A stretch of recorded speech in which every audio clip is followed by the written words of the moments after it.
everybody, welcome to the Real Talk podcast. Today on the show, we have Andrew and Heidi Hutten coming to us from Fergus, Ontario, and they're going to be talking about Life Renewal, a very important organization. So without further ado, I guess I'll throw it over to you guys and you can give us a brief introduction, and then we'll get into your story and what Life Renewal is all about. So thanks, guys, for coming on. Thanks for having us. Sure. Yeah. Thank you. This is it's great. It's really good to be here. We're Andrew and Heidi. We're the executive directors of Life Renewal, we've been involved in Life Renewal as participants in 2016. Yeah. So what is that, 5 years? Yeah. 5 years now. It's a good stretch. So yeah, it's been a pretty crazy ride. Up to executive director now. So yeah, we're excited to get into it tonight. For sure. So I guess maybe talk about how you first came to be involved with Life Renewal, and then we'll work up the chain, how you got to executive director and whatnot. So sure. So what we like to do is kind of tell our story, and it gets that kind of sets the context, and I guess sets the tone. So I'll start. I got involved in Life Renewal, and I'll just cut to the chase, I guess, because I was struggling with pornography and masturbation very heavily, and it was ruining our life. It was ruining my life. It was ruining our marriage. We have 2 girls, and it was just had a massive impact on the family, and that had been going on for 15 years. So since I was 9. wow. And yeah, it got to a breaking point, I guess, in 2016. And I remember the night very clearly. And I was sitting on the couch in our little tiny basement apartment.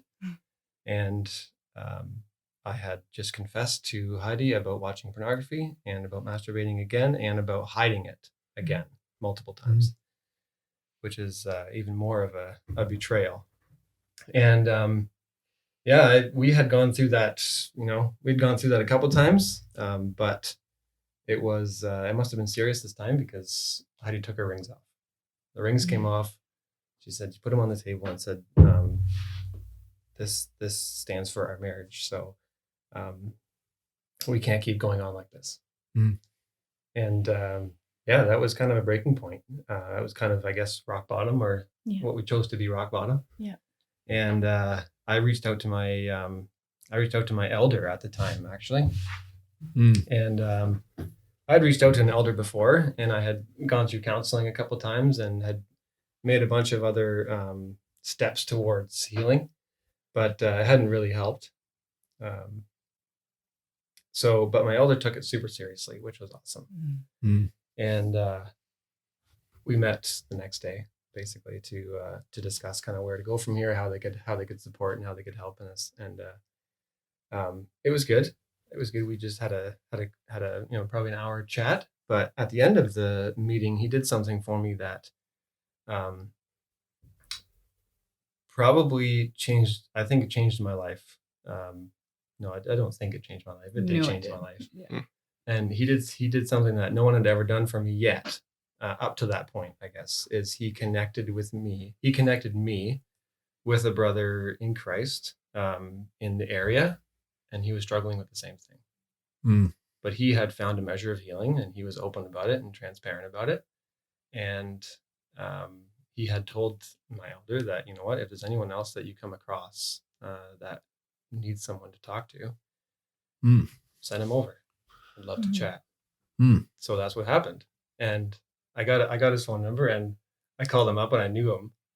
And it just was like, what? It's you? And that kind of started an amazing, like, authentic, transparent relationship between me and this brother. And we started meeting once a week and just praying and, working through a bit of a study that he had gone through. Wow. And even then, so this was before Life Renewal, was like February 2016. And I'd started to get a measure of healing already. But I guess it's also maybe important to say that big part of Life Renewal journey is not just to deal with my pornography issue. That's kind of what brought me to the door. But Pornography was numbing a level of pain that I had that was, I didn't even know. I didn't even know I was struggling with it. Um, and up to this day, I'm still kind of uncovering it and learning what it's about. But when I was 9, I lost a brother in an accident. And at 9 years old, I actually didn't even really know what was going on at a 9-year-old level. And I think I learned at an early age that I can fly under the radar. I can, be the shy kid. I can kind of numb my pain with either retreating or avoiding. And as I kind of grew up into, puberty and adulthood, that kind of, and once I discovered pornography, it actually gave, actually a lot more than just numbing. It was numbing, but it also gave a sense of obviously pleasure. So it was more than just, it was more than just numbing. It was actually an adrenaline rush. So I think once I got connected with this brother in Christ, we were able to kind of start at least tackling the real, very real, obvious issue. And then we enrolled in Life Renewal in September. Yeah. Wow. Yeah. Wow. Thanks for sharing. Yeah. That must have been tough. Yeah, man. Yeah. Does it get any easier to share that the more you do? Yes. The story just keeps unfolding, I think. Right? The story keeps unfolding, and I keep learning more. I mean, it does get easier to just start, but I think it's amazing to realize that God didn't do an amazing work in my heart in 2016 only. Right. Yeah. He's still very, very much alive in my life today. So, it's still kind of a difficult topic to talk about, pornography and sexual sin and masturbation, and how that has, had a massive impact on my family and our marriage and on my own life. But I think it's, we were just chatting about this the other day, is that it gets easy to say that part. Right. It's easier to say that part because that happened, 5 years ago. Right. But it's still hard to talk about sin and pain and suffering. And my journey is far from over, and it's still very much, happening today. So the story just changes and it grows, and it, and that's kind of what we're excited about. Also is that, God's not done. Right. Yeah. It was a massive event for me, first year of Life Renewal, but God's not done. Wow. Okay. Yeah. So I'm definitely not as stable emotionally as him, I think. But anyways, but still being worked on there too. So my story is definitely a little bit more layered, a little bit more complex, and we're sharing in the context of a tight-knit community, right? Where people know each other. So I think the goal for me is to share more of the focus on the impact of my pain and how that presented itself rather than the details that the pain originated from. So, and I know that a lot of the listeners that might consider attending the program, that's a big fear that holds them back from sharing their own stories, right? Is what if people know me? Yep. Right. So, and I'm no stranger to that too. I still wrestle with that here. So the reality is my story, like so many other people's, overlaps with everybody else in your circle, in your families, in your schools, and your churches. And, but it's incredibly important. One thing I can say, we're doing that here too, is it's important to share with safe people, right? And I think that's one of the hopeful things I can start my testimony off with is I've definitely learned how to have a key group of people to share that last 10% with people that, if they were to say, hey, I know this and that about you, I can say, yeah, that's true. And there's no bones in the closet left anymore for me. So growing up, I guess child to elementary years for me, I was definitely one of those kind of keen students, type A, kind of rolled through, very hard worker, determined. And I did that out of shame and performance, right? I kind of believed the lie, if I fail, nobody will love me. And I thought it was very much conditional love. People will love me only if I can perform. Definitely still working on that one. But as a young child, I definitely dealt with daily anxiety, and it was absolutely overwhelming. I would physically go and hide, maybe not in school, but other contexts. I would just go and hide because I could not cope with the stress. I didn't have the tools to know how to do that. So you kind of fast forward through high school and our adult years. Definitely still a straight A student. I excelled in school. But being a social butterfly, I also found myself being a fixer. I definitely ran around rescuing friends if they were in trouble. I enabled a lot of behavior that I saw, very much people pleasing. So what that afforded me, the perceived payoff for that was I didn't have to deal with my own pain, right? I was in a lot of pain, but I didn't even know how to articulate that, and definitely didn't know who to go to talk to about that. So in my teens, in high school, and found myself in a number of unhealthy dating relationships as well, found myself in some pretty dangerous situations. But for me at that time, good and healthy relationships felt very unnatural. So by the time Andrew rolled around, I was like, I'm done. I'm not doing this thing anymore. Forget it. I'm a hopeless case. I would say we were 18. We weren't together yet. And we had a sudden death of a friend. And 2 weeks before he passed away, he'd exchanged our emails with each other. And we met up again for the first time at his funeral. So that was how we started our together journey. A bit of a rough start, to say the least. But that kind of brings us to a bit of what brought us to Life Renewal.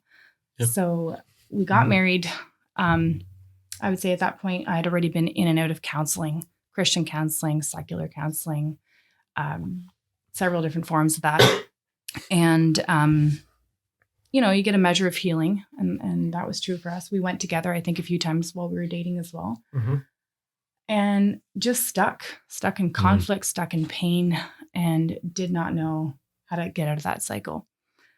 So in high school, entering our dating, I was definitely dealing with a lot of anxiety, depression, flashbacks, dissociation, just dealing with a lot of PTSD kind of symptoms there.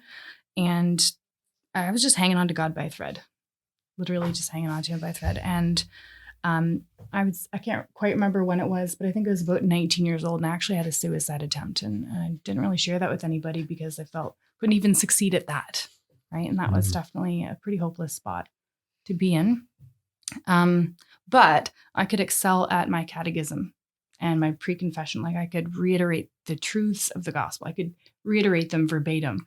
But they didn't resonate in my heart. Like, I could say it at head level, but heart level, it didn't ring true for me. I really wrestled with that. A lot of questions of, God, if you're a good God, why do you let this happen? And where were you when this happened? So we wrestled that out a little bit during our dating. A little bit. Minimizing, I hear it's a thing. But I did really feel detached from God at that point, even though I'd been born and raised to know who he was. We got married and found myself back in counseling again. Had 2 kids, counseling on and off again. And there was, at that point, dealing with the betrayal trauma from pornography was just overwhelming, right? It was very hard to gain any sort of emotional balance. Yeah, equilibrium. There you go. It's very hard to get back on my feet again, right? Because we would just heal from one confession and then find ourselves having to deal through that whole cycle all over again. And that was really hard, especially for someone who strives at looking perfect, right? Having her life together. And that was me. Some of the unhealthy ways, I guess, that I dealt with or didn't deal with my pain looked like developing an eating disorder, right? Because I could control food, I can control body, I can, control the amount of pain I want to be in. And that's something that started, I would say, probably around age 10, really young. Wow. So that was something that I carried into my marriage. And I have 2 girls, right? So if you have an active eating disorder in the home, that's devastating. How do you raise 2 kids with that? So that was very much part of our life. And you mentioned that you got some help with that brother in Christ.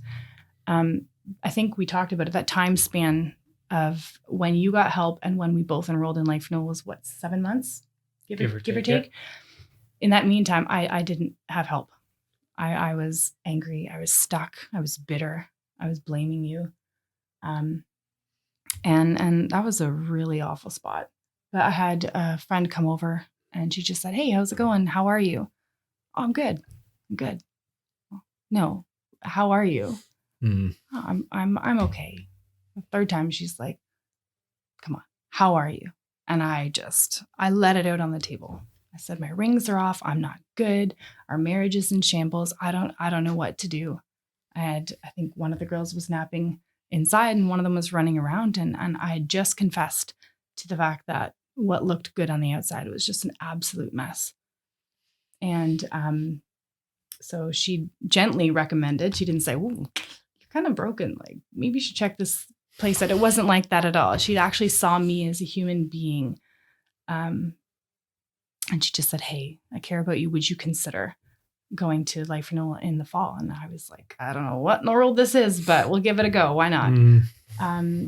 So I went, and initially, if I'm honest, I went to help him to fix his problem, right? I didn't have any that I was willing to admit to. The fixer mentality. The fixer, right? Like, it showed up again. So that's sort of what brought us to Life Renewal initially. Yeah. Okay. Wow. Yep. Yeah, that's quite the backstory. Yeah, that's unreal. Like, thanks for sharing that. That's like, you're welcome. Yeah, I'd like to hear what happens after that. So how did it go at Life Renewal? Yeah. Well, so you went together. We did. Yeah. We went together. We enrolled together. Is that a common thing? Like, it happens. It does happen. It does happen. There's pros and cons Yeah. to that. I'm sure we'll get into that. Yeah. More specifics. But.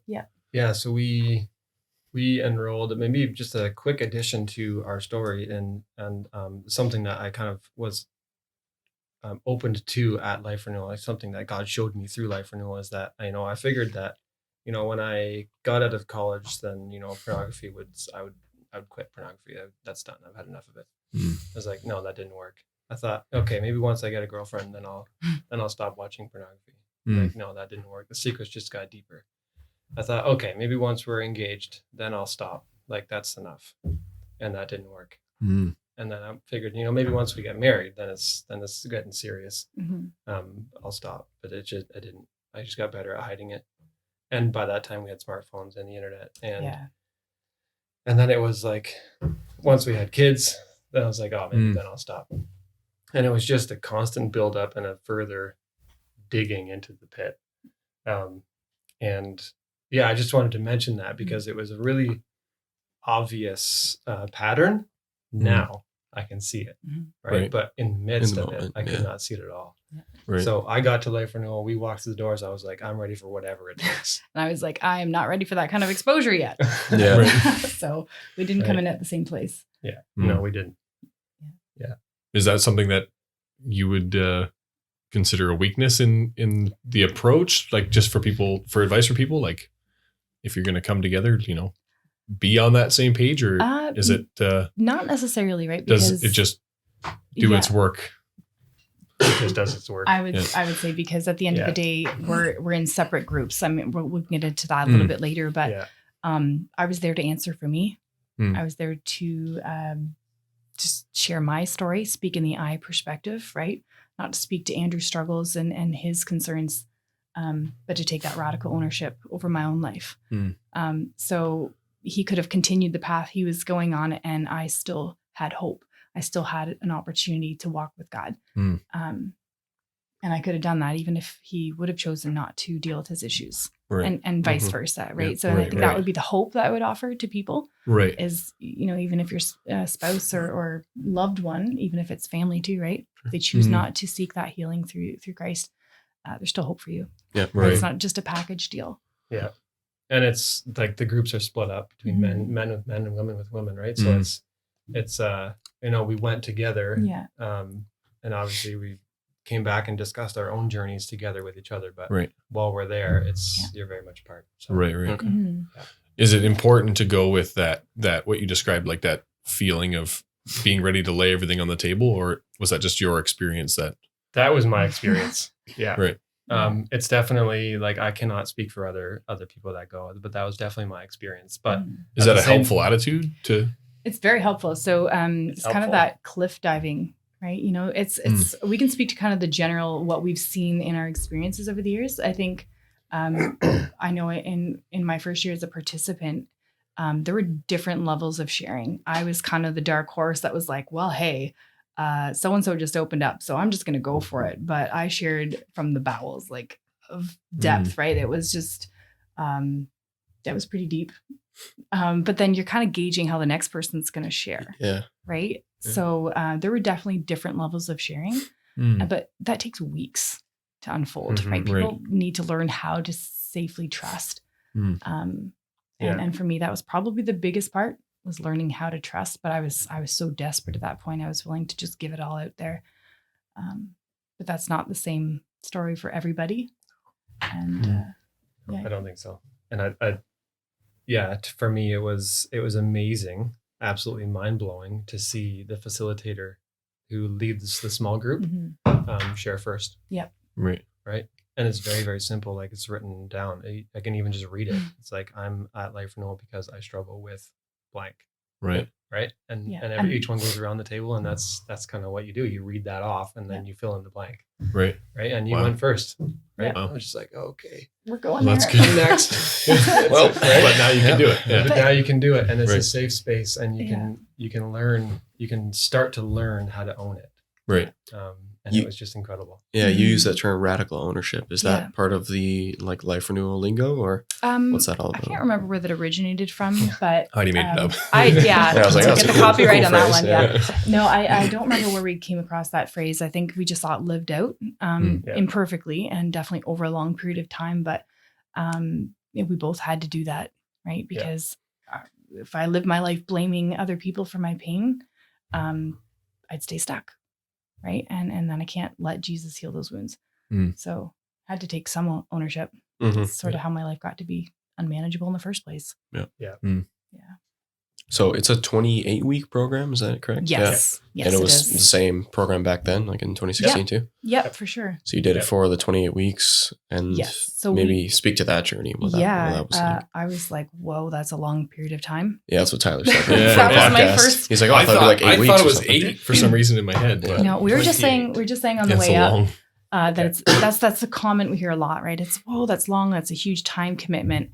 And we were saying that on the way up. You know, you said, I've been struggling with this for 26 years, at the time.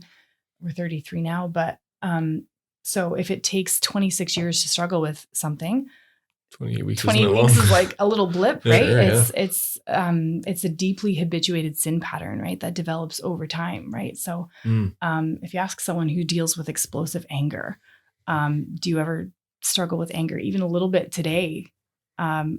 I think an honest answer would be like, well, I definitely still have to wrestle against that. It might manifest itself differently, but it would take weeks and weeks and weeks to learn what's driving that behavior and not just focus on behavior modification, right? 28 weeks to me is a blip. It wasn't even, I actually went back and helped to facilitate, and I was still learning afresh some of the concepts that went way over my head the first year.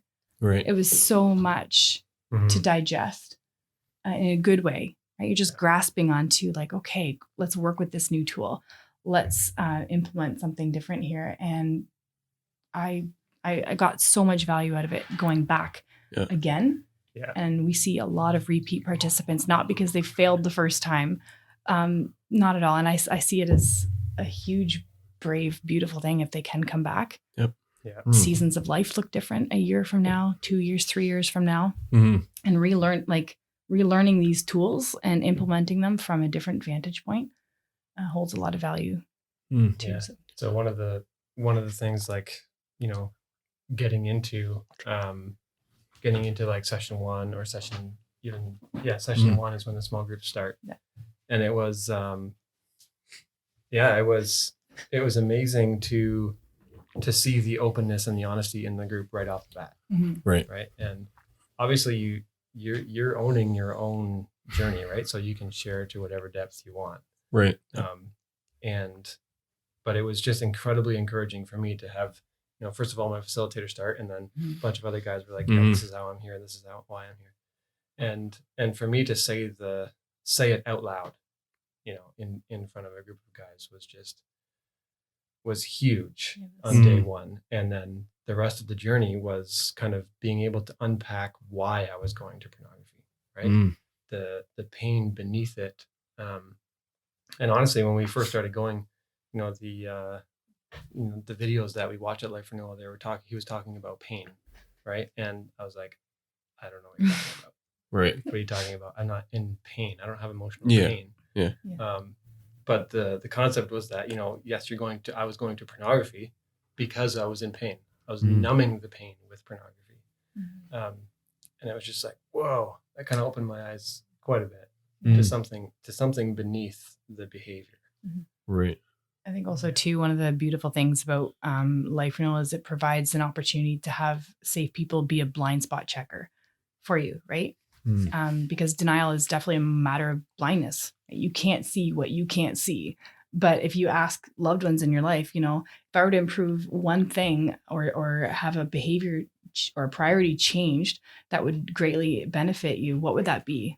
Chances are kids or a spouse could say, well, where do you want me to start? Yeah. I could take this in any direction, right? Right. But a small group was, they're not counselors, and they don't overreach and tell you, this is how I can fix you.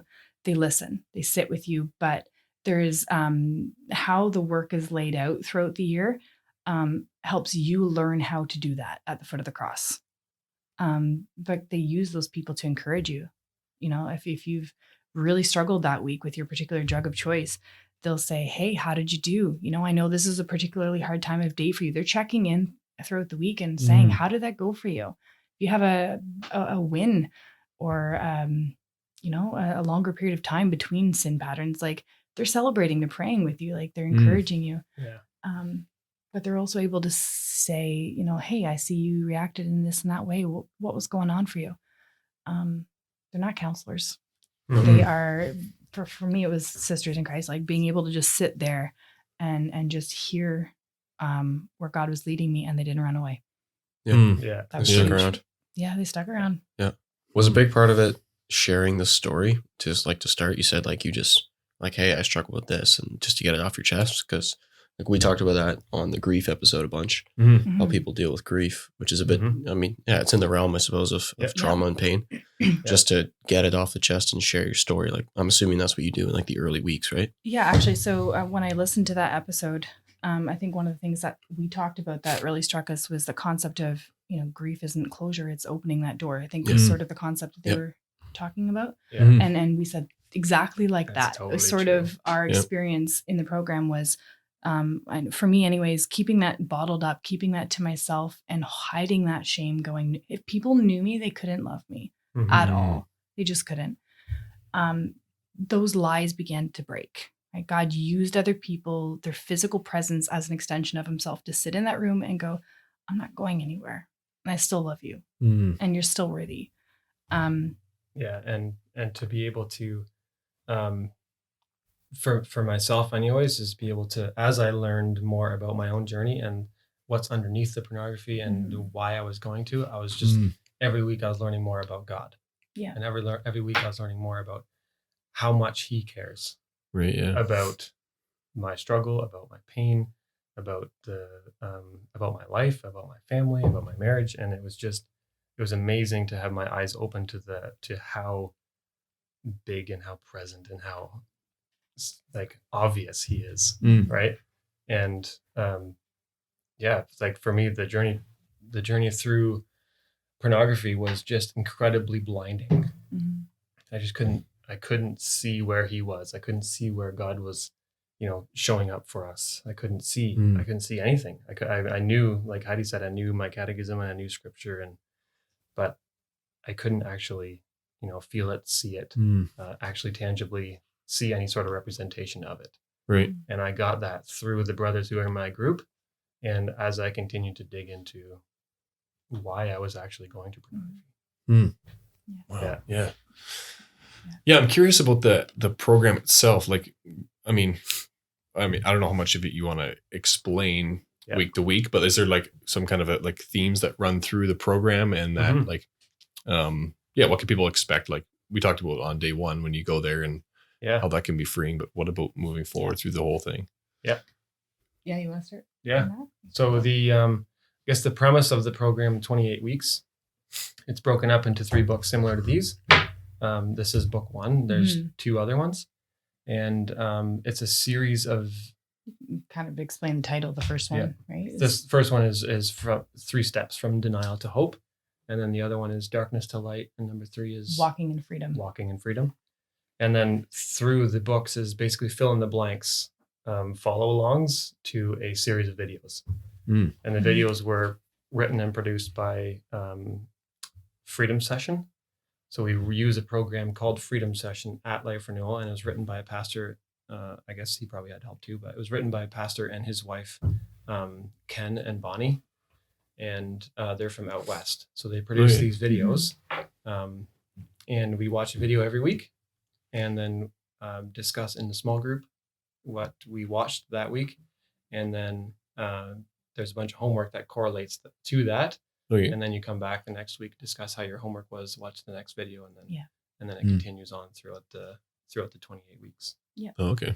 Yeah. So, I would say what you can kind of expect on your first, I don't know if that's sort of where you want to go, but to kind of explain what it looks like to walk through. If you're like us, we totally skipped the intro night. We were a little bit terrified and did not want to come. So we showed up on session 1. So we got thrown right into the videos, 45-minute video, give or take, every week. And that's a large group setting where the men and women are sitting together. We totally hunkered out in our little corner of our church.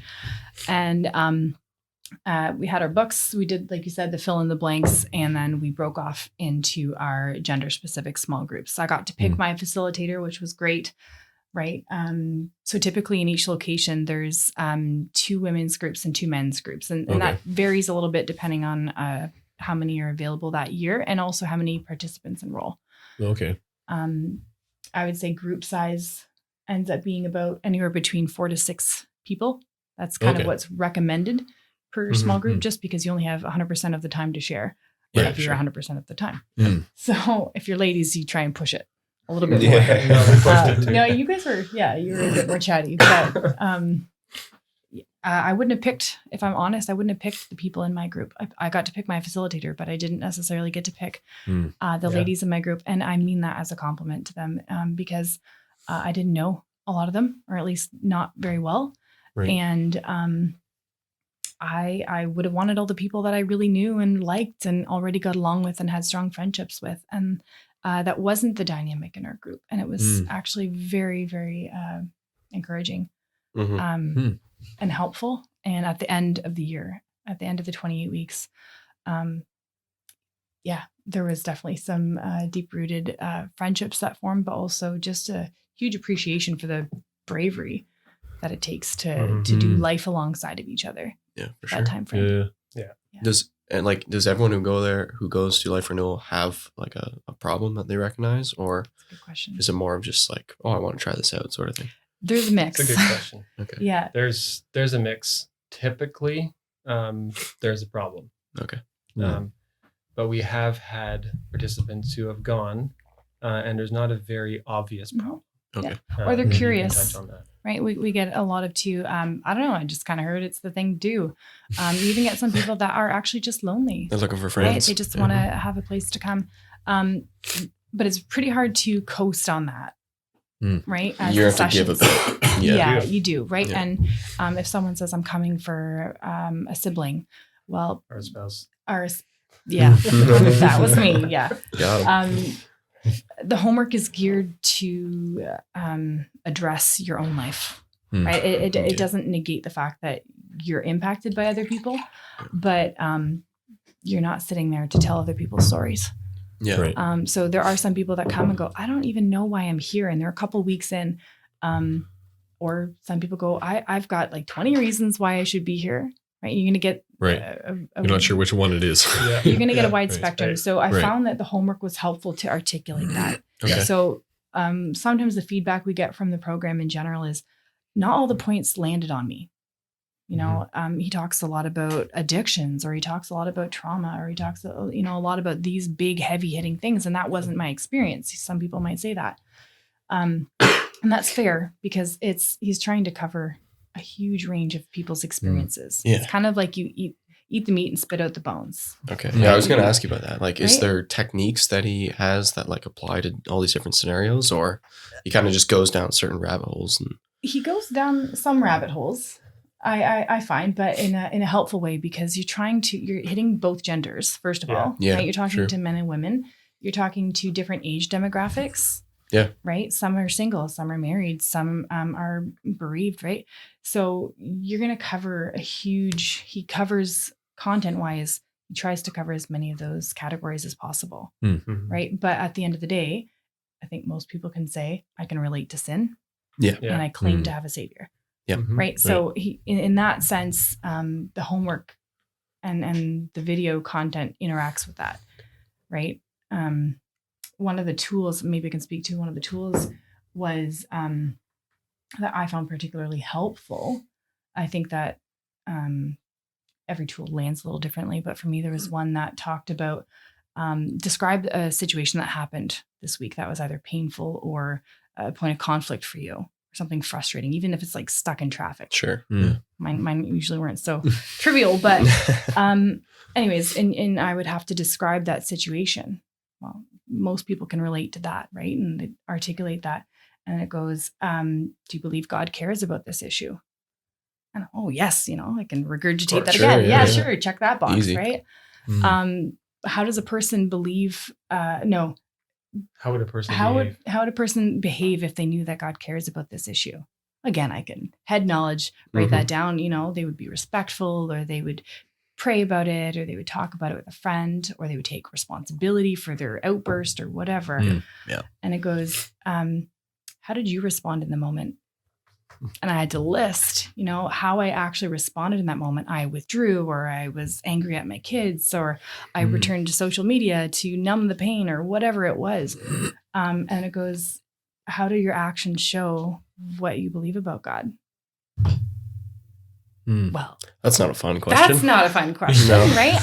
And it just challenged you to kind of just stop that thought process of checking the boxes of going, of course I believe. Yeah. Right. Of course I've got this together. It Yeah. actually just challenged that. And I think that's one of the beautiful things about how the program unfolds every single week is Yeah, do and these- it's very step-by-step questions. Right.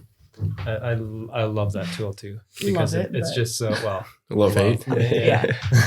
It's but it's very eye-opening, right? Right. And that's the part I love about it is you start to see, it brought me to a point where you can see a pattern. Yeah. You can't see it before. Yeah. Right. And it's like, oh man, I was totally stuck in a pattern. I do this every time. I do this Yeah, every time. actually, And Yeah. yeah, there there's was- another one where that Mhm. kind of question and answer was placed in a chart, right? Right. And you can chart that particular situation, and it works you backwards from that situation to what perhaps triggered you to actually, start behaving in that way, or what actually triggered you to start down that rabbit trail that you usually go down. Right. And perhaps we should start talking about that instead of 10 steps down the road where I was struggling with pornography by that point, or I Yeah. was watching it, or Mhm. Right. perhaps we should start thinking about 3 hours ago what actually What was triggered going me on? to start feeling bad for myself, rolling in self-pity. It's like, oh man, now I'm feeling emotionally painful, and now I got to find something to make myself feel better, Yeah. right? Yeah. How about we walk ourselves back to that Mhm. situation? Right. Yeah, there were just a lot of tools I think that were really helpful. One of them was called the sobriety check. Again, I just want to be clear. It's not about behavior modification, right? If someone's obviously running around murdering people, you want to stop the Yeah, behavior. it'd be fair to modify that a little bit. Right. Yeah. That, same with pornography or an eating disorder, right? If someone's in harm or harming others, you want to stop that, but that's not where you want to stop. Like, Right. the sobriety check was a weekly honest look at your life of when you were likely to relapse or when you actually did relapse. And you had to just do a check mark. Sunday, did you relapse? Monday, Tuesday, on and on. And then you had to share that with your group. Mm-hmm. You know, your Right. particular struggle or your particular drug of choice. Did you go and indulge in that withdrawal or television or whatever it was? Did you overspend again? You know, like whatever it was that is your drug of choice, did you make that insane decision, which, you know, is choosing to do the same thing over and over again, expecting a different result? Did you do that? Yes or no? Just yes or no. And what I noticed for myself was every weekend, every single Saturday, Sunday, I absolutely relapsed with what I was wrestling with. And then it, like you were saying, you had to unpack what's going on when that happens. And Right. and for me, there was so much of just giving control over during the week. I was primary caregiver to the kids. Andrew would come home on the weekends and we'd have to have this push-pull of, do you have a confession? Am I going to feel threatened? And we would just around and around we go. Yeah. But the beautiful thing was you could also see when God started to heal that. Right. And the groups were able to celebrate with each other and say, do you notice you actually had a week where you didn't do that thing you do? And you're doing that for each other, checking in and celebrating too. Well, That's awesome. Yeah. What type of addictions or problems do you see people coming in with? Like you mentioned pornography, obviously, alcohol, like is there abuse? Like you mentioned social media even. Like, is that something you're seeing too? Yeah, I would say so. Kind of from the perspective of executive directors, Sure. I maybe I'll speak from that perspective first, is different than what we would see as maybe participants, right? Executive directors, we hear kind of the worst of the worst, right? Because a lot of that gets dealt with in each small group before it gets to us. I would say the top 3 that we've seen probably the last 2 years as executive directors would be abuse is the very first one. We're talking domestic, childhood abuse, that sort of thing. That would probably be the number one thing, right? Well, I would say the second one was suicide or suicidal ideation, like the thoughts of suicide, and hard drug use, which overlaps with alcohol too, right? Sometimes we see them go in tandem. We're not experts on any of those, right? It's just what comes up, up to our attention. But maybe you can speak a little bit more to what the general things are, right? Like those are just the manifestations Sure. Yeah. Right. of other things. Yeah, those are those are the ones that we see, right? And I think it's important to say that out loud and just say that it's happening and it's out there and but there's that there's actually a lot of hope in what God's doing. But I think in general, they're like the ones that you mentioned, like pornography. When I went, our group was like maybe 5 out of 6 of the guys were struggling with pornography. And that's exactly what they were there for. Yeah. And I think it's fair to say, I would say it would be a low estimate to say that a quarter of the women struggle with it too. Yeah. Pornography is definitely not just a man's issue. And it's something I've struggled with as well. Yeah. wow. Yeah. So that's a big one. Alcohol for sure.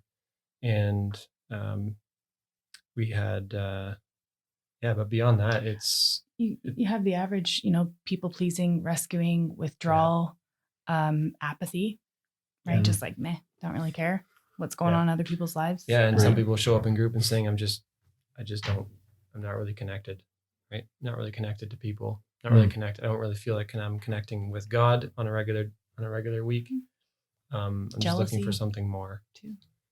And they're just there because they're looking for something more. And they maybe have heard of Life Renewal from a friend or read some of the testimonies online, and it's just like, wow, that's pretty cool. So they're looking for a new stage, I guess. Yeah. New chapter. Yeah. So I think it's kind of like the ones that you mentioned, but there's a bunch of them. Do you get a wide age range too, or is it more younger people, or how does that go? So again, we don't always know what the whole age category is across all the locations, but it definitely is 18 and up, right? Yeah, So that's sure. and that makes sense. But I would say we've had anywhere between the age of 18. I think we've even had all the way up to 84. Mm-hmm. Right. Wow. Right. I would say in general, we're probably hitting the 20 to 40 year range, though. Yeah. Is probably the average if I hazard a guess. Yeah.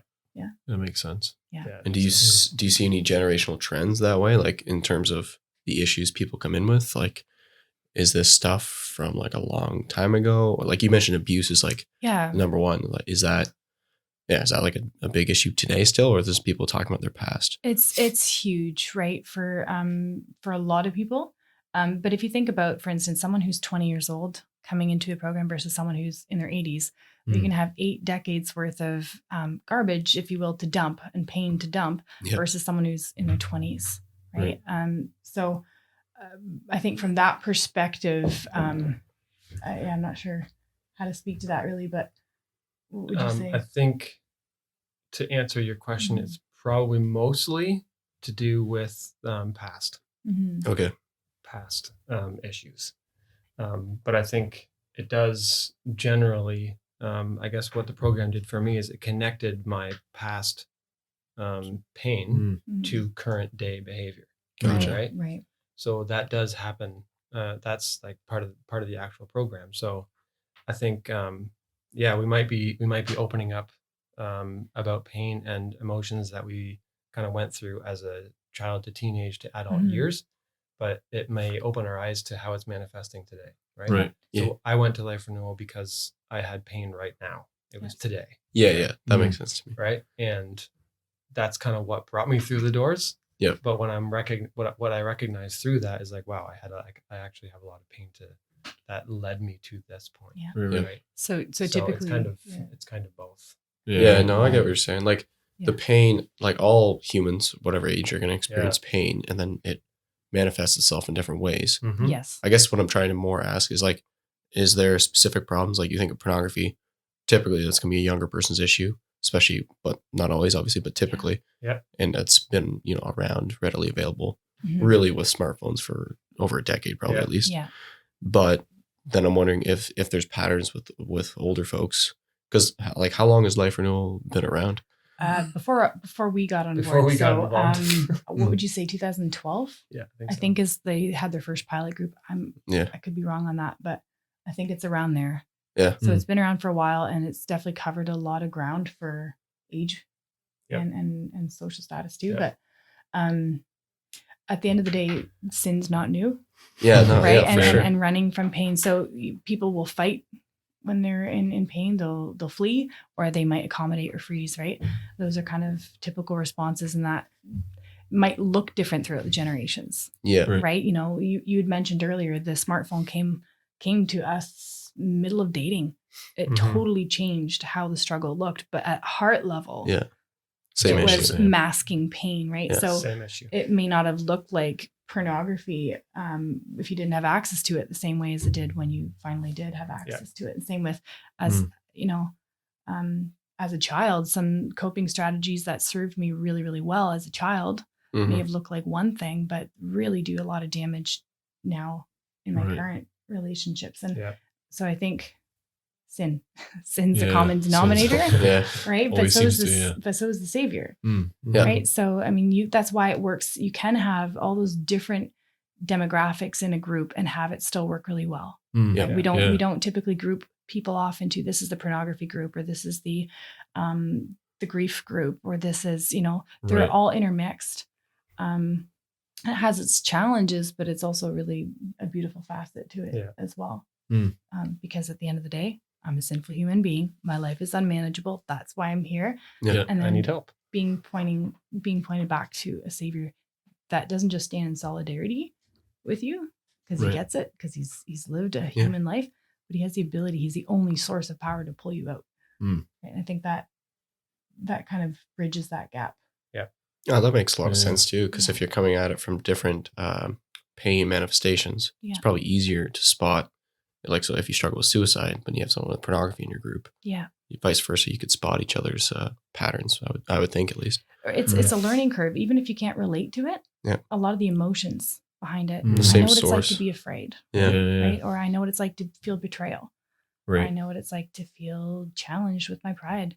You might not be able to respond or relate rather to everyone's experiences. And we definitely saw that in our group. both as a participant and also as a facilitator. There's a lot of times people say, I don't know if I belong here because I don't share the same experiences as everybody else. Right. But you do know what it's like to feel this sadness. You do know what it's like to experience loss and joy. Right. And that is something you can kind of come alongside of each other with. Yep. Well, I'm curious, like you mentioned like life becoming unmanageable, like and hitting rock bottom or having a moment like that. Is that a common theme like that most people see, or is it something like, oh, I heard of this, I kind of would just love to join Life Renewal just to see what it's like. And then if you approach it without having, quote unquote, hit rock bottom, does the program do that for you, or does it? Is there like a different way it goes about, like not it obviously exposes something in it. But maybe I can speak to what the first session kind of covers a little bit. It touches on when Jesus was saying how I didn't come to heal those that aren't sick. I'm going to botch that one there, but it's I think it was referring to it's not the healthy that need a Matthew doctor 9, but right? sick. Yeah. Healthy people don't need a doctor, sick people do, right? And that was kind of his first. That was his charge there, right? Was I didn't come if you're not broken. Right? Like when we think of broken or my life is unmanageable, we think, oh no, people bleeding all over the place. Right. Yeah. Aren't we all? Yeah. Right. We claim, to be inherent sinners and broken people who need a savior. But it's like, in what way today do you see that you need him? Yeah. Right. And I mean, walking into session 1 for me was like, I knew a bunch of those people. I didn't know a bunch of them. But it was just another group of people, right? Looking from the outside, you couldn't tell that you couldn't tell that I was struggling with pornography.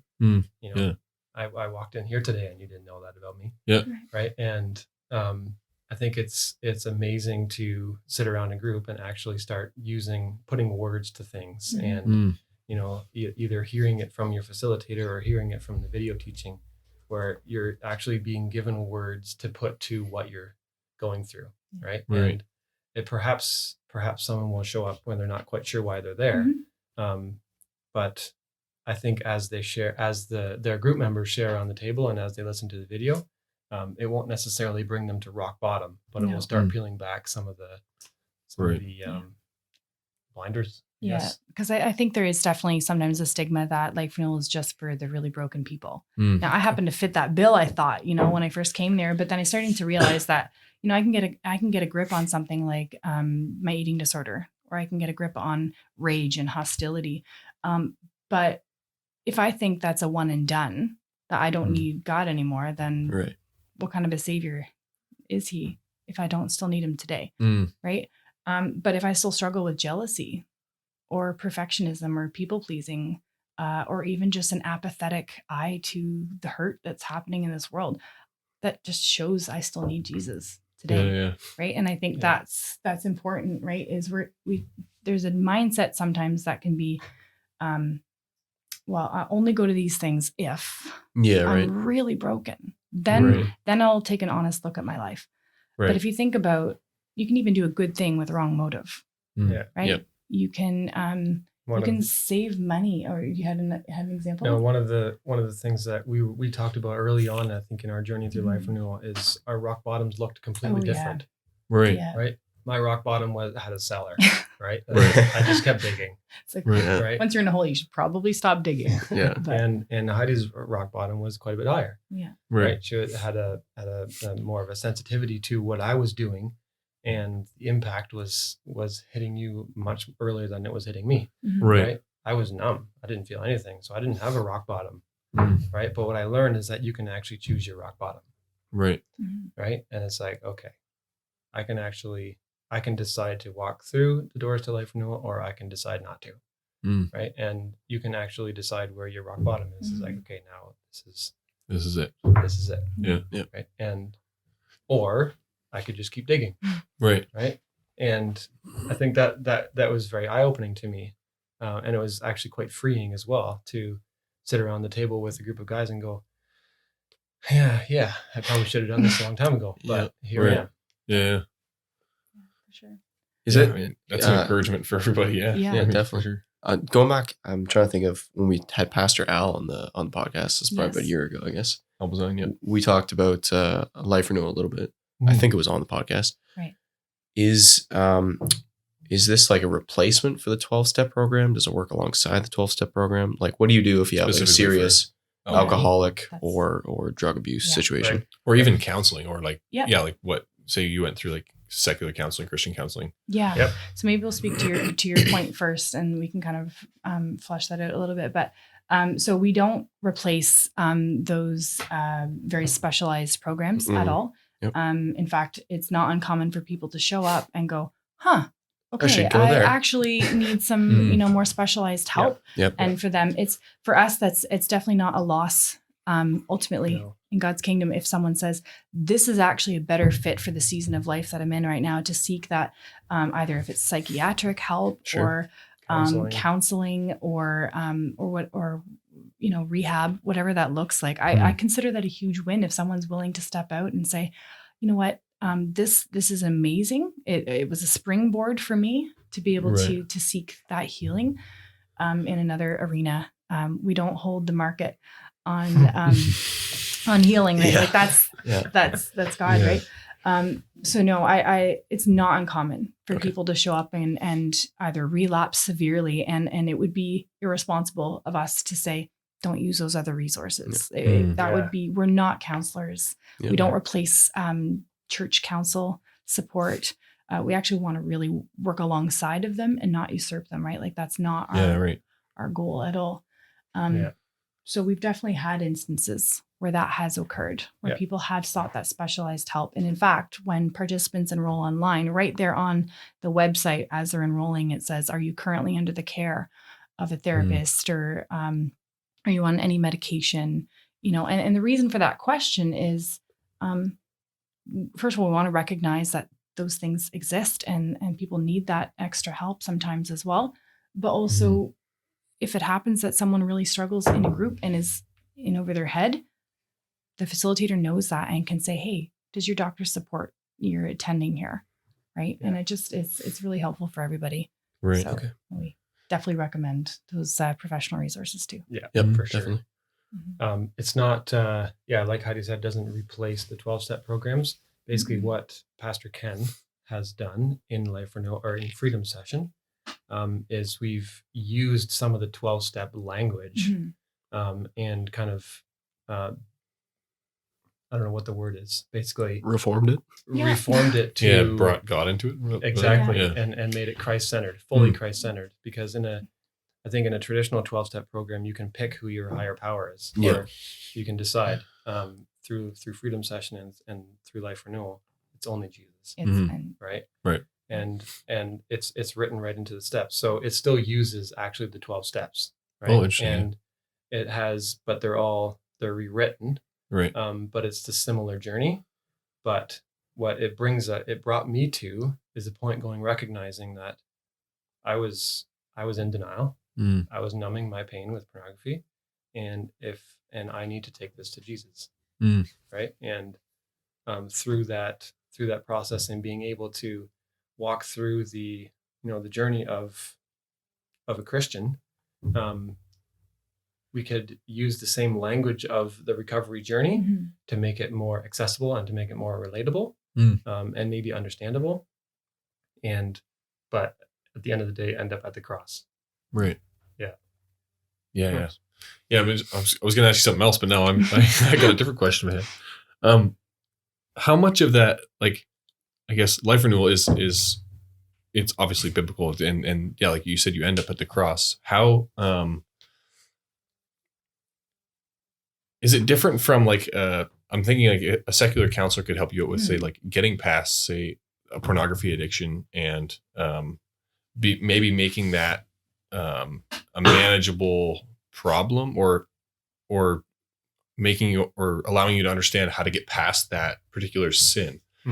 Right. But it doesn't necessarily get you to the cross. It just really gets you to a point where either that sin is manageable, you can, you know what's wrong, but you can live with The consequences. either live with it or you can live with like you can get past it even. Right.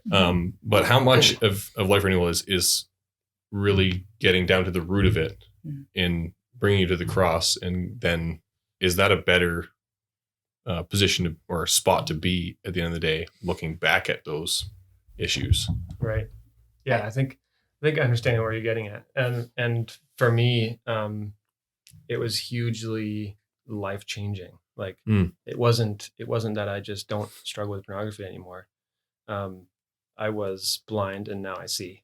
Right. And it's more like someone.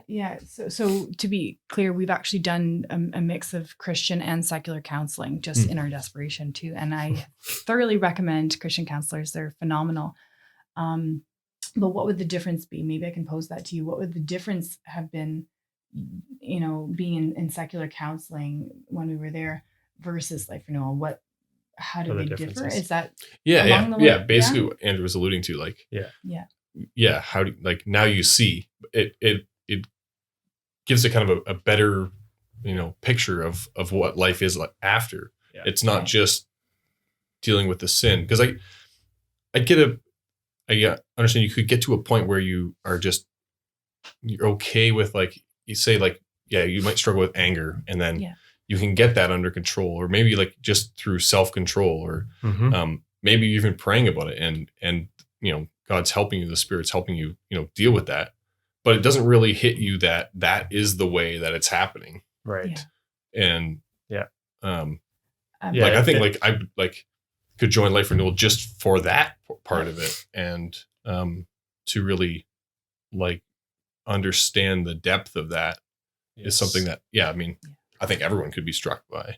Yes. For sure. I think there's a couple tools throughout the program where it challenges what you believe about God. And obviously in secular counseling, that's not going to be something that's going to be touched on. We've also done Christian counseling, and I think that is hugely helpful to sometimes do both. And that's not uncommon for people to do both. But the difference is you're doing this weekly, right? You're doing this weekly and with a group of people, right? Mm-hmm. So you're also getting them praying over you. They're actually bringing what you're struggling with and what you are, what God is allowing freedom in your life over, right, to be brought to the cross, right? Just even that tangible act of prayer and confession and alongsiding, if that's the thing, right? That's a word, right? To come alongside of each other, that's present there, right? And I think that's something that, when I'm sitting in my counselor's office, that's not something necessarily that's going to be there, right? But they certainly have their value too. I value mine. Right. One of the things that I noticed through Life Renewal is the difference between, just controlling my addiction and giving my control over to Jesus. Right. Yeah. And through that, I was able to be healed rather than fixed. Right. Right. And I think for me, there was a very strong difference there. Yeah. Where it's not just get it under control. That's what I was trying to do. That's what got me into the mess in the first place. Right. Right. And I think, I felt like I just had to, just use willpower. Right? I just had to, get it under control. Maybe I'll go to counseling, maybe get some tips and tricks and just try to, I can remind myself week by week that it's a sin, that it's a bad thing. Right. But I think in the openness of the group, I was able to, and through the homework and through prayer, I was able to actually just bring that, instead of trying to control it and hide it, I actually brought it out and opened it to the other brothers in my group. And through that was able to bring it to God. Right. Well, that ties into the other question I wanted to ask. Well, before we get to, I want to ask you about prayer too, but and how that all ties in. But you talk about hiding it. I think that we could use like a secular counselor, even a Christian counselor, something that's like apart from our community, because you said it's a very tight knit community where you know people. Maybe you can talk to like the fear people have, like going to Life Renewal and exposing this to people that they may know, and that whole thing, as opposed to say going to counseling where no one knows and trying to get it dealt with so that you don't have to. Yep. I think depending on the situation, they both have their merits, but I personally found that showing up and seeing some faces I knew, that's terrifying. I was going to ask you about that earlier when you said that. You walk in, you're like, well, I have to say this in front I saw you on Sunday and now you're here. Right. Yep. And that is very real. Mhm. And I don't want to minimize that. That is a genuine fear. It's one that we certainly held. And it's one that most people, even if you're not dealing with a big issue, right? Most people are just like, I'm just uncomfortable in this tight-knit situation, Yeah, right? yeah. We're just not talking about work and weather. Like, Not a I don't- share. right. Yeah. And but I think to kind of speak the hope to that situation is, the ground is level at the foot of the cross. So it's, you're both, or the people are there to address their own lives. Yeah, Right? everybody's feeling the same way. And Exactly. typically, also too, if there is a conflict of interest, if there's siblings of the same gender, we would recommend that they don't go in the same group. Right? Mhm. You can experience the same situation growing up and see it from two very different vantage points. And our goal Right. is to have that you're able to share safely. Yeah. Right. That's the goal. So if you have a parent wanting to be a facilitator and they have a child, we would recommend that they don't go in that same group. Oh yeah. Right. For sure. Ultimately, you want them to both be able to share safely. Yep. And so as much as you can avoid that conflict of interest, we try very hard. That's why there's more than two men's groups or there's two men's groups and two women's groups. Right. Because at the end of the day, everybody's in that same awkward, I've got to share my story or share little pieces of it, and learning how to trust people. Yeah. But what happens when people begin to do that, that's healing. That's absolutely powerful. And then the whole image, right? Maybe you're there and you didn't know you're there to protect your image. Right. And that starts to fall away if you're willing to invest in your group. Yeah. I think I went as a participant, like we went as a participant year one, and then I went back as a facilitator, and then I went back again as the coordinator of the large group. Oh, okay. Yeah. So we have facilitators running the small groups, and then we have a coordinator who's kind of running the location, or getting the church set up and all that kind of stuff. And I went first year as a participant. I was like what you're saying, freaking out. No, This is not going to be Yeah. fun. I know I need it, but Yeah. And then when I came back as a facilitator, I couldn't believe the perspective shift for me. Mm-hmm. I saw people walking in that I knew, and I was just overjoyed that they were there. Yeah. And I was just like, this is going to be amazing. God is going to change lives again. And and first of all, I was still there because I needed help still. Yeah. But I knew as a facilitator that I got to sit in my seat and go through my journey, but I was able to, be a front row seat to what God was doing in the other guys' lives. Yeah. And you had hope that they could borrow. Yeah. Right. Because you've seen him do a work in your life, and they were able to borrow your hope when they had none. And so when you, like you said, when you see people's faces and you know them, there's something absolutely amazing about that too. Definitely. Sure. Yeah. Wow. And I think one of the other things that I saw, first of all, in my own life, but also just as the group kind of carried on through the journey, is that the very people that I was freaked out about, God used them in an amazing way to heal me. Yeah. Right. And it was like, what? I Didn't see that coming. I didn't Exactly. see that coming. Yeah. Right. And it's amazing though. Like it just blew my mind. That is, I'm really scared to open up to these guys, but then they ended up just saying, I love you all the same. Yeah. That's Right? amazing. And that's all. Yeah. It's basically, that's obviously super simplified, but Yeah. Right. it just changed my life. It almost made integrating back into typical life and typical interactions almost challenging. Yeah. Because you got a taste of depth and you got a taste of authenticity, and it was really hard. You're like, I don't care if it's 25 and sunny tomorrow. Like, Right? Whatever, man. Exactly. That's true. I found that actually really Pray for you challenging. today. And that's where I found when I came back after having been gone away for a year from Life Renewal, I was like, I'm proud. I was like, wow, look at what God did in my life. And here I am judging other people that they're struggling. Right. And then that's that constant, okay, maybe I need to work on my attitude of pride. Right. Or just even that, forgetting what God did and just becoming apathetic to what he did in my life. And to keep it going. Right. Thinking I've got this and I've got the keys of my life in my hand and I can hand them all. I'll hand you the keys of my finances. I'll hand you keys of, how my kids turn out, or I'll hand you keys to my marriage over. But this one key, let me hang on to this. And I think that's still something that is a daily wrestling. Right. And that's why, even something like spending time with God, do I even want to? Right. And just challenging those things. And that's built into the program too, is check your heart, check your motives, check your priorities. And it's kind of laid out like that. It addresses your sin in the first book.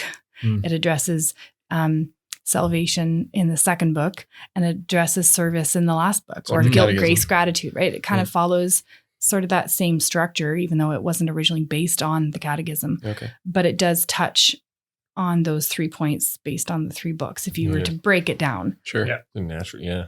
What's that been like over what's been 5 years now, I guess, eh? Like how was, maybe it's too personal, but like was Life Renewal enough for you guys? Did you have to do counseling after that? Or what's it been like watching each other? How did it affect your marriage? If you're comfortable talking about that. Yeah, I appreciate that.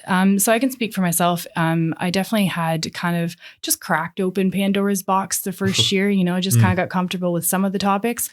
And for me, learning how to trust other people, I would say that was probably the biggest life lesson for me, and just learning how to hear from God in his word. That sort of came at the end of the program. That was kind of my first year. And then I took the year off. I sponsored someone. And that was a huge privilege to walk beside them, see their journey unfold just for a short period of time in their life renewal journey. And then I co-facilitated a small group. And that vantage point was taught me that it was good to listen to other people, to learn how to sit in the pit with them, and that I had no control to change hearts and lives. So that was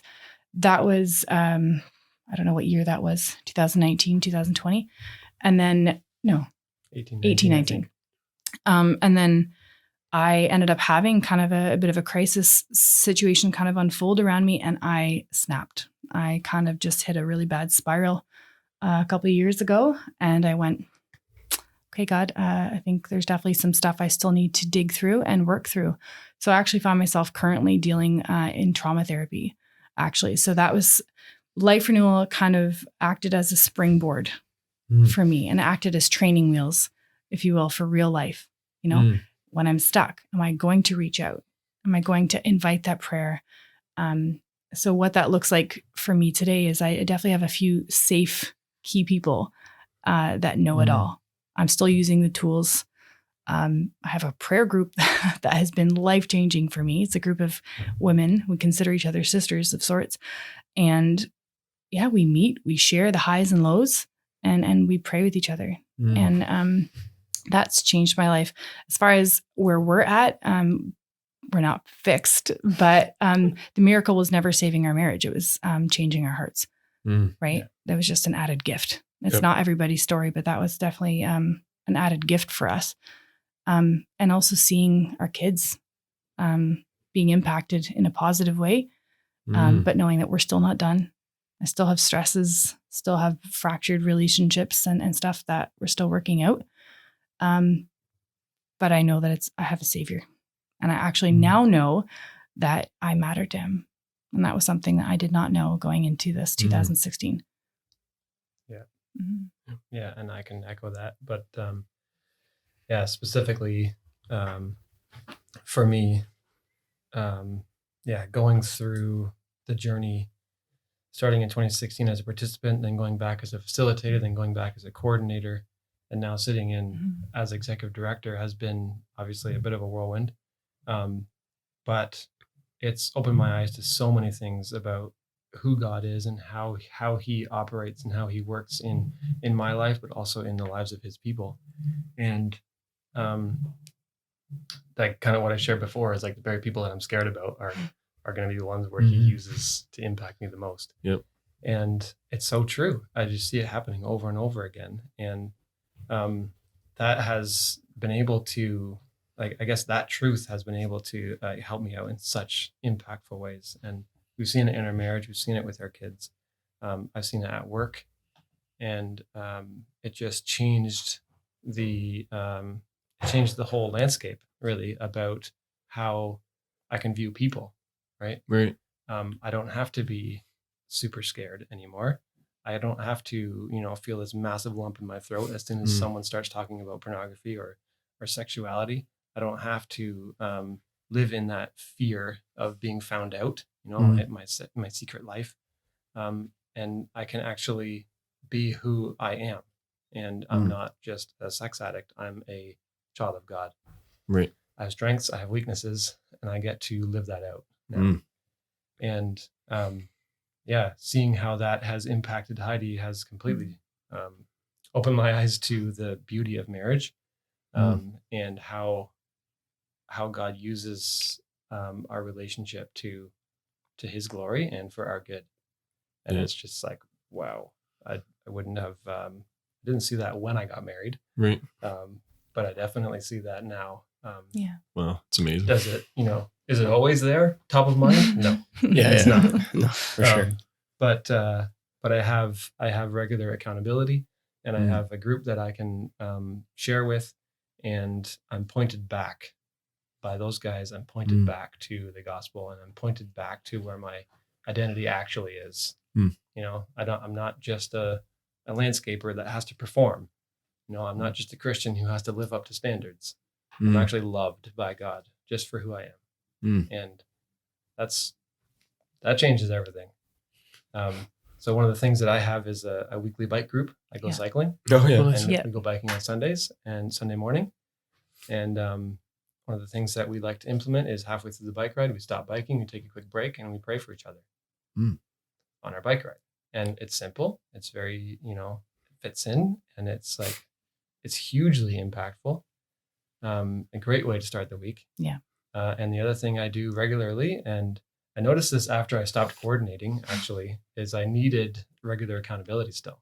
Right? Yeah. So I didn't sign up for Life Renewal when we were executive directors. So there was a time there where I was like starting to feel the pain and the stress and and because I wasn't sharing. I wasn't actually, I wasn't held in weekly prayer. I wasn't held in weekly accountability. So I thought, I need that. Yeah. And so I asked a brother in our church, I said, this might be a little awkward, but you want to be my friend? I need a friend, man. I think those were the words. Yeah, those were actually the words. I kind of fleshed it out a little bit. I was like, you know what? After my Life Renewal journey, I need regular accountability, and just wondering if you'd be interested in that kind of a relationship. And it has to be mutual. Yeah, I'd like to ask you similar questions to you asking me, and he said, absolutely, I needed to. And we started meeting every week. Wow. And we just that's wonderful. Share how our week went, highs, lows, confessed our sin to each other, and then prayed over each other. Yeah. That's awesome. And that's awesome. Something that I continue to do today. Wow. Yeah. Beautiful. So I think we covered a good chunk of what we wanted to cover. Do you guys want to talk about maybe what your roles are like as executive directors and where you want to see Life Renewal go in the future? Yeah. So our goal is to support each of the locations that are running. We're there as a bit of a resource for them. We send out encouragement emails every week as much as we're able. We're a little bit scatterbrained sometimes, so they don't always make it out on time, but they're pretty gracious with us. And those encouragement emails, for instance, they would just basically just encourage the coordinator and the facilitators in their role that week. We also field questions that come in. How do we navigate group conflict? How do we handle conflict of interest? If this or that is an issue, how do we navigate this? And full disclosure, we're not professionals in all those realms. But if they don't know the answer and we don't know the answer, we'll go find someone who does. I guess you could say we're fierce protectors of the safety of those in Life Renewal. That would be probably our goal. How else would you explain it? I think kind of our role is to be there for the facilitators and the coordinators primarily, right? And to be able to help them through their journey, but also to do the training. And it's and obviously we're limited, and Life Renewal is across the country, so we can't be everywhere at once. So Freedom Session actually has written a training program for their facilitators as well. Oh, okay. Right. So our facilitators walk through that training before the season starts. Yep. Right. And that is a kind of sets the tone for the season. It helps the facilitator to remember that Jesus does the work. Right. And we're not there to, fix the participants. We're there to walk alongside them. We're there to actually share our own story still and do the homework ourselves. The facilitators are encouraged, actually they're required to walk through the entire program as well with the participants. So our role is to be there for them as a resource for them. If they need someone to call, or if it's just a situation arises where they need a bit of extra help to get through, they can give us a call. The other part of our role is promoting Life Renewal as well. And so we had the opportunity a number of years ago to speak at the Western Ministerial as well. It was a huge privilege to be there, but we spoke specifically to our story at the time, as well as about the program itself. So while they might be daunting for us, it's definitely a huge privilege to be able to do the promotions aspect too. Yeah, totally. And if people want to support Life Renewal, they can donate on the website, I think. Yes. Yep. So it is a registered charity. Yep. So it's nonprofit. So we definitely are on donations basis for sure. For sure. And that just helps with books and videos and course costs, that kind absolutely. So there are a few members on staff as well. So, I mean, we've got an administrator, someone handling the finances as well. Yep. But our coordinators and facilitators are purely volunteering. That's awesome. So that's huge. Yeah. Great. Well, we'll definitely link that below, liferenewal.ca. Yeah. Do you guys have anything else? Unless Ty, you got an extra question? Well, just I guess where can people find you? Like your website, but then you're all over the country. BC, I guess you have was it just Fraser Valley or something? Yeah. And then Edmonton, I see Carmen. Yeah. And then a whole bunch in Ontario. Yes. That's right. The best place to go is the website. They're all kind of laid out right there. Yeah, it's great website. Yeah. Man, this has been like, I think I'm like still shivering a little bit. Not alone. You're gonna go hit the enroll tab, but hopefully this was an easier conversation than speaking to a bunch of ministers. So slightly less intimidating. A little bit, yes. Yeah. No, they were gracious with us. So that's good for sure. Yeah. Well, thanks for sharing your story, and I'm sure this will touch a lot of people. This might hopefully lots of people will enroll. The other thing is that the season's just getting going. So in your area, there may be a program starting and you may be able to jump on board yet. You said before week 3? Yes. So enrollment is open up until session 3. So your best bet would be to go on liferenewal.ca and take a look at what location is running on what evening and what session they're going to be running. And that would be your best bet to know. Right. But you can check it out. There's no cost to attending the program, except for the purchase of the 3 books, which are $30 each book. But if cost is a deterrent, then definitely gracious donors will be able to help out with that if that's a roadblock for you. So encourage you to just check it out, even if you're just curious. Yeah. It can't hurt. Beautiful. So. Well, thanks guys. I don't have anything else. Just thank you so much. Thank you for sharing your story and talking about Life Renewal. It's been a privilege. Yeah. All right. Thank you. Get you next time. Oh, go ahead. Yeah. Yeah. Sorry. We just wanted to say thank you as well for Very the much. opportunity. Absolutely.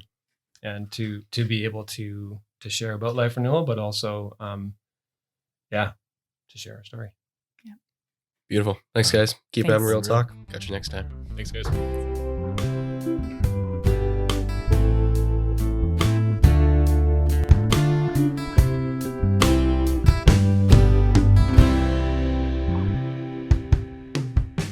Thanks for tuning in to this episode of Real Talk. You can send us your feedback by emailing us at reformedrealtalk@gmail.com.